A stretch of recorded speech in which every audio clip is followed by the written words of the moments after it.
उत्तर प्रदेशातील गाझियाबादमध्ये 3 बहिणींनी 9व्या मजल्यावरून उडी मारून आत्महत्या केली. या प्रकरणाची चर्चा सकाळपासून सुरू आहे. मध्यरात्री 2:30च्या सुमारास 3 बहिणींनी आत्महत्या केली. कोरियन लव्हर गेममुळे या तिन्हीही आत्महत्या केलेल्यांची माहिती सुरुवातीला समोर आली, पण ही थिअरी पोलिसांनी फेटाळून लावली आहे. तिन्ही बहिणींच्या मृत्यूचा ऑनलाईन गेमशी कोणताही संबंध नसल्याचं पोलीस तपासातून समोर आलं आहे. मोबाईल बंद केल्यानं, डिजिटल विश्वापासून दूर झाल्यानं आणि कोरियन कल्चरची चटक लागल्यानं निर्माण झालेल्या मानसिक दबावामुळे तिनेही आत्महत्या केली असावी, अशा शक्यता पोलिसांनी वर्तवल्या आहेत. कोरियन लव्ह गेममुळे ऑनलाईन सोसायटी चॅलेंजमुळे तिनेही आत्महत्या केल्याचे कोणतेही ठोस पुरावे मिळाले नसल्याची माहिती समोर आली आहे.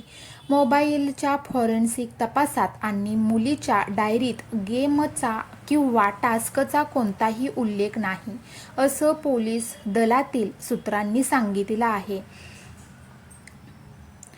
डिजिटल कंटेंटची लागलेली सोय आणि त्यापासून अचानक निर्माण झालेला दुरावा यामुळे सामूहिक आत्महत्येचा प्रकार घडला असावा, असा संशय पोलिसांनी केलेला आहे.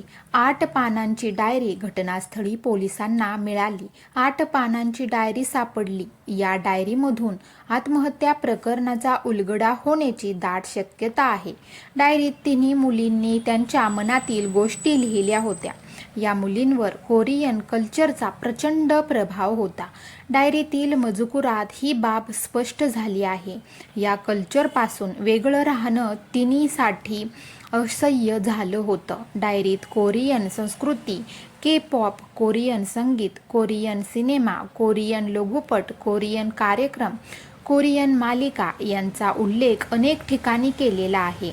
पोलिसांनी दिलेल्या माहितीनुसार या मुलींसाठी कोरियन संस्कृती आणि त्याबद्दलच्या गोष्टी केवळ आवड नव्हत्या, तर त्यांना या सगळ्यांचं व्यसन लागलं होतं. कुटुंबानं मुलींच्या मोबाईलच्या वापरावर निर्बंध आणले होते. त्यांचे मोबाईल काढून घेतले होते. याबद्दल मुलींनी त्यांच्या डायरीत नमूद केलं होतं. मोबाईल काढून घेतल्यानं मुली त्रस्त होत्या. त्यांना एकटं वाटत होतं. या मुली डिजिटल जगातच भावनिक आधार शोधत होत्या. मोबाईल बंद झाल्यानं त्यांच्यावर आभाळच कोसळलं, कारण डिजिटल विश्वच त्यांचं सर्वस्व होतं. कोरियन संस्कृतीपासून दूर केल्याची भावना खोलवर रुजत होती. आत्महत्या केलेल्या मुली कोरियन कंटेंटशी जोडल्या गेल्या होत्या. कोरियन संगीत आणि कोरियन मालिका त्यांच्यासाठी केवळ मनोरंजन नव्हत्या, त्यांच्या भावना या कंटेंटशी जोडल्या गेल्या होत्या. कुटुंबानं त्यांच्याकडून मोबाईल काढून घेतल्यानं त्यांच्या आयुष्यात पोकळी निर्माण झाली होती. या मुली मानसिकदृष्ट्या कोरियन कल्चरवर अवलंबून होत्या. त्यामुळेच हातातले मोबाईल गेल्यावर त्या एकाएकी पडल्या. त्या तणावात जगू लागल्या.